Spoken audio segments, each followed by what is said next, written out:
dear students, welcome to our channel AU Math classes. In our last video we discussed about exercise 1.1 and solve the problem of exercise 1.1. Now we will start example of the exercise 1.2 and some basic. तो first we will prove that, देखो first हम क्या देखेंगे, formation of equation by elimination of arbitrary function. In our last video we have seen that about when we eliminate arbitrary constant.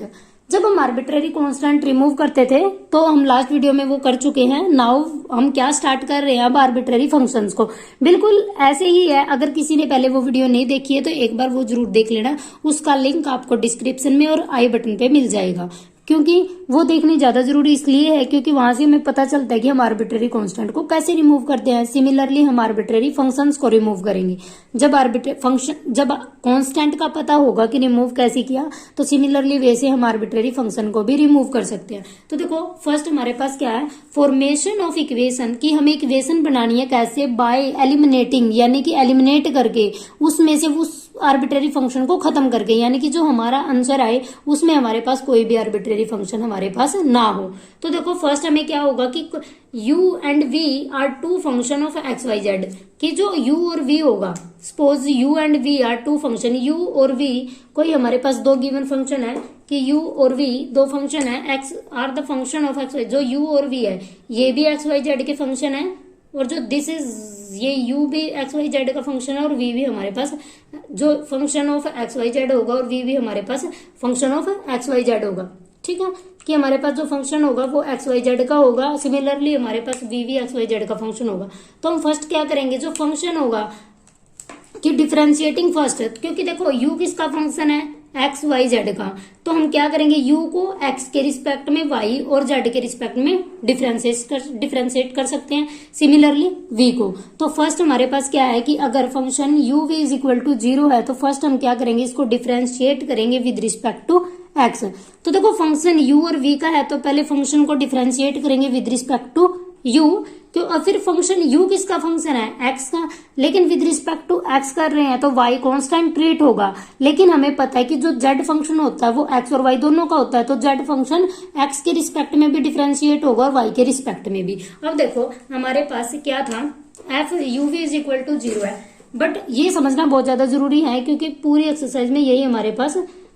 Use होगा कि देखो function u और v के है, बट जो u फंक्शन है वो भी नेक्स्ट एक्स वाई जेड का फंक्शन है, और जो v फंक्शन है वो भी हमारे पास एक्स वाई जेड का फंक्शन है. यानी कि अब हम फर्स्ट इसको डिफरेंशिएट करेंगे तो देखो क्या आएगा विद रिस्पेक्ट टू, अगर इसको डिफरेंशिएट करे विद रिस्पेक्ट टू x तो क्या आएगा, पहले फंक्शन, क्योंकि फंक्शन किसका है, u v का, और देखो हमारे पास फंक्शन u और v का है, और जो आगे ये है ये एक्स वाई जेड के है. अब देखो हमें फंक्शन को with respect to x differentiate करना है. हम डायरेक्ट इस पे तो जा नहीं सकते क्योंकि चेन रूल में क्या होता है, अगर फंक्शन f u और v का है और u एक्स वाई जेड का है तो फर्स्ट इसको इसके रिस्पेक्ट में डिफरेंशिएट किया जाता है, ये इसके रिस्पेक्ट में, क्योंकि जो जिसका फंक्शन होगा उसी के रिस्पेक्ट में डिफरेंशिएट होता है ना वो, क्योंकि अदर के रिस्पेक्ट में तो उसका डिफरेंशिएशन 0 हो जाएगा. तो फर्स्ट अगर हम f को डिफरेंशिएट करना चाहते हैं इस फंक्शन को तो अब हमें फर्स्ट u पे जाना होगा, और u से हम x y के z पे पहुंच सकते हैं. तो फर्स्ट हम क्या करेंगे, फंक्शन का डिफरेंशिएट करेंगे with respect to u, but जो u है वो नेक्स्ट एक्स वाई जेड का फंक्शन है, लेकिन हम डिफरेंशिएट कर रहे हैं विद रिस्पेक्ट टू x, तो दैट मीन्स y तो कांस्टेंट होगा, लेकिन हमें पता है तो जो z है वो भी आगे फंक्शन होता है x और y का. तो हम यहाँ से क्या कह सकते हैं कि जो z होगा उसका भी डिफरेंशिएट होगा विद रिस्पेक्ट टू x, क्योंकि वो भी नेक्स्ट एक्स वाई जेड का फंक्शन है. तो करली f बाई करली y, तो यहाँ पे u किसका फंक्शन है, x का, तो करली u by curly x plus next में क्या होगा, देखो u जो फंक्शन है वो y का फंक्शन है वो 0 बन जाएगा. तो सिमिलरली z के विद रिस्पेक्ट टू डिफरेंशिएट करेंगे तो करली u बाई करली z, अब z x का फंक्शन है नेक्स्ट, तो हमारे पास क्या होगा, करली z बाई करली x. ठीक है, अब देखो सिमिलरली अगर यहाँ पे f अगर u का फंक्शन है तो सिमिलरली v का भी फंक्शन है, तो क्या होगा, डिफरेंशिएट करली f बाई करली v by curly x plus, अब देखो सिमिलरली v z का भी फंक्शन है तो curly v by curly z by curly x is equal to 0. ये तो हमारे पास डिफरेंशिएट होगा विद रिस्पेक्ट टू x. तो सिमिलरली डिफरेंशिएट करेंगे विद रिस्पेक्ट टू y के रिस्पेक्ट में डिफरेंशिएट करेंगे तो क्या आ जाएगा, curly f by curly u curly u by curly y का होगा अब, क्योंकि एक्स कांस्टेंट है, प्लस यू किसका फंक्शन है, जेड का, तो curly z by curly y, plus अब देखो फंक्शन यू का था, अब सिमिलरली वाई का भी होगा, करली एफ बाय करली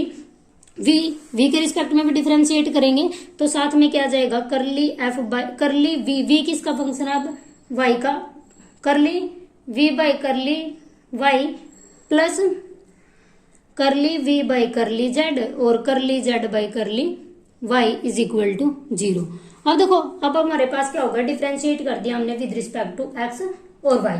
ठीक है, ये दो स्टेप मोस्ट इंपॉर्टेंट है, क्योंकि ये अभी नहीं पूरी एक्सरसाइज में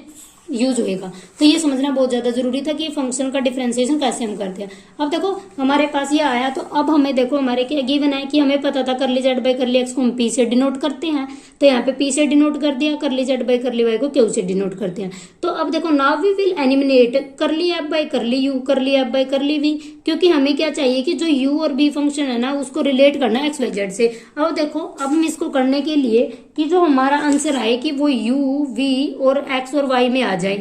तो हम क्या करेंगे, सभी में ऐसा ही करना है कि हम एलिमिनेट करेंगे करली एफ बाई करली यू और करली एफ बाई करली वी, क्योंकि हमारा मेन मकसद क्या है कि आर्बिट्रेरी फंक्शन को रिमूव करना, कि हमारे आंसर में आर्बिट्रेरी फंक्शन ना आए। तो देखो यहाँ पे भी कहीं पे भी आर्बिट्रेरी फंक्शन नहीं है, सिर्फ इसको छोड़ के करली एफ बाई करली वी और करली एफ बाई करली यू। तो इसको एलिमिनेट करेंगे तो फ्रॉम इक्वेशन सेकंड तो हमारे पास क्या आ जाएगा, curly f by curly you by करली एक्स, इसकी वैल्यू आ जाएगी माइनस के इक्वल, क्योंकि इसको इस साइड ले जाएंगे तो यहाँ पे 0 नहीं आएगा, ये एक्स्ट्रा लिखा हुआ है, तो यहाँ पे हमारे पास आ जाएगा curly f by curly you, इसकी वैल्यू क्या आ जाएगी, इसको इस साइड ले जाएंगे तो minus curly f by curly v, curly f by curly v. ठीक है, तो यहाँ से हमारे पास देखो क्या आ जाएगा, डिवाइडिंग फिफ्थ बाय फोर्थ, अगर देखो इसको इससे डिवाइड कर दे, फोर्थ को फिफ्थ से डिवाइड कर दे तो ये कैंसिल आउट हो जाएंगे, तो हमारे पास क्या आ जाएगा, इसकी मल्टीप्लीकेशन इससे और इसकी इससे, तो बाय द क्रॉस मल्टीप्लीकेशन भी है, तो क्रॉस मल्टीप्लीकेशन करने के बाद हमारे पास क्या बचेगा, दिस इज, तो हमारे पास जो रिक्वायर्ड आंसर बचेगा ये बच जाएगा, क्योंकि क्रॉस मल्टीप्लीकेशन कर देंगे तो वहां से आएगा curly u by curly y, curly v by curly z minus curly u by curly z, curly v by curly y और p plus this is equation. तो इसको याद कर लेना, तो किस टाइप की बनी, p plus q is equal to r, और ये हमें याद रखना है कि पी क्यू आर क्या है। पी की वैल्यू देखो क्या है, यू, देखो इसको हम शॉर्ट फॉर्म में कैसे यूज करते हैं, जो हमें गिवन है अब हम देखते हैं इसको शॉर्ट फॉर्म में लिखा जा सकता है। अब देखो जैसे ये होता है ना, जैकोबियन सीखा होगा आपने सोल्व करना, तो जैसे इसको यू वी अगर एक्स वाई का फंक्शन है तो इसको हम कैसे सोल्व करते हैं, देखो इसको इसके रिस्पेक्ट में फर्स्ट डिफरेंशिएट करते हैं, तो क्या करते हैं, देखो करली यू बाय करली एक्स, इसको लिखा जा सकता है करली यू बाय करली एक्स, करली यू बाय करली वाई, मतलब जो एक फंक्शन को लो और जिसके जितने कांस्टेंट है ना, जितने भी वेरिएबल है, इंडिपेंडेंट वेरिएबल है, उसके विद रिस्पेक्ट टू डिफरेंशिएट कर दो। फिर सिमिलरली करली वी बाय करली एक्स, इसको लिखा जा सकता है करली वी बाय करली वाई, तो इसको सोल्व करेंगे तो देखो ये आता है, डिटरमिनेंट को सोल्व करते हैं, curly v by curly y minus curly इसकी से करली यू बाय करली वाई और करली वी बाय करली एक्स, इसको इसने नाम दिया है आर। तो सिमिलरली बाकी के जैसे यू वी का डिफरेंशिएट वाई जेड के रिस्पेक्ट में है और यू वी का differentiate curly u by curly v y z और जेड एक्स के रिस्पेक्ट में है, तो सिमिलरली इसको सोल्व किया जा सकता है। कैसे कि जो भी ऊपर है, ये तो आपने पढ़ा ही होगा कि जो जैकोबियन को सोल्व कैसे करते हैं, अगर यू कोई फंक्शन यू और वी दो वेरिएबल का नीचे भी जितने आर्बिट्रेरी वेरिएबल फंक्शंस है एक्स वाई जेड के, जिनके भी उतने के रिस्पेक्ट में इसका डिफरेंशिएट करते हैं। फर्स्ट यू को लेंगे तो जितने भी नीचे इंडिपेंडेंट वेरिएबल है उनके रिस्पेक्ट में ऊपर डिफरेंशिएट करेंगे, वो फर्स्ट रो में आएगा। सिमिलरली अगर सेकंड फंक्शन को लेंगे, सेकंड जो v है उसको लेंगे, उसके रिस्पेक्ट में डिफरेंशिएट करेंगे और डिटरमिनेंट को सोल्व कर देंगे, तो वहां से हमारे पास आर्बिट्रेरी फंक्शन रिमूव हो जाएंगे। ठीक है, अब देखो इसके बेस पे एक एग्जांपल है, उसको एग्जांपल को देखते हैं तब बिल्कुल अच्छे से क्लियर हो जाएगा। तो देखो क्या है, find A partial differential equation by eliminating the function, कौन क्या फंक्शन को एलिमिनेट करना है फ्रॉम द इक्वेशन दिस। तो फर्स्ट हमें कुछ नहीं करना, फर्स्ट हम क्या करेंगे, इसका डिफरेंशिएट करेंगे विद रिस्पेक्ट टू एक्स। तो फर्स्ट हम डिफरेंशिएट करते हैं करली जेड बाई करली एक्स, तो क्या जाएगा, वाई तो कांस्टेंट है, इसका क्या बचेगा, देखो 2 और फिर फंक्शन का डेरिवेटिव, फंक्शन के डेरिवेटिव को कैसे लिखते हैं, एफ डैश से, तो एफ डैश का derivative 1 plus x plus log y. अब देखो log y तो कांस्टेंट है विद रिस्पेक्ट टू x, तो ये तो 0 हो जाएगा। और 1/x का हमें पता डिफरेंशिएट क्या होता है, -1/x², तो इसका हो जाएगा -1/x²। तो यहां से इसकी वैल्यू फाइंड आउट करते हैं f'(1/x प्लस log x की, तो कितना हो जाएगा माइनस, इसको इससे मल्टीप्लाई करेंगे तो -x² curly z by curly x is equal to this. Similarly हम क्या करेंगे, डिफरेंशिएट करेंगे विद रिस्पेक्ट टू y के रूप में डिफरेंशिएट करेंगे तो क्या आएगा करली z बाई करली y, इसका होगा 2y, और यहाँ पे फंक्शन का करेंगे तो 2f' 1 plus x log y, और यहाँ पे देखो अब 1/x कांस्टेंट है क्योंकि विद रिस्पेक्ट टू y कर रहे हैं, तो log y का हो जाएगा 1/y। इसको सोल्व करते हैं तो यहाँ पे f' की वैल्यू पुट हो, यहाँ पे f' की वैल्यू हम फाइंड आउट कर सकते हैं। तो देखो अब थर्ड और फोर्थ, सेकंड और थर्ड से अब दोनों को डिवाइड कर देते हैं तो कैंसिल हो जाएंगे, वहां से हमारे पास f रिमूव हो जाएगा। तो क्या करेंगे, डिवाइडिंग 2/3 वी हैव, तो दोनों को डिवाइड किया तो f' कैंसिल हो गया, तो हमारे पास क्या बचा -x² curly z by curly x is equal to by y by curly z by curly y -2/y² is equal to 1। अब देखो या तो इसको इसी फॉर्म में रहने दो, या फिर क्या करो करली z बाई करली x को हम p पुट कर सकते हैं, करली z बाई करली y को q पुट कर सकते हैं। तो this is our required answer. देखो कुछ नहीं करना, सभी में ऐसा ही करना है कि करली z फर्स्ट हम उसका विद रिस्पेक्ट टू डिफरेंशिएट करेंगे x, फिर विद रिस्पेक्ट टू y, फिर उसको क्या करेंगे विद रिस्पेक्ट टू x और y डिफरेंशिएट करके, और फिर जब जहां से भी फंक्शन रिमूव होता, चाहे वो एडिशन से हो, चाहे वो सब्ट्रैक्शन से हो, मल्टीप्लीकेशन या डिवीजन से, तो उसको हम डिवाइड कर देंगे। ठीक है, thank you so much for watching. मिलते हैं नेक्स्ट वीडियो में एग्जाम्पल और कुछ एक्सरसाइज के क्वेश्चन के साथ। Thank you.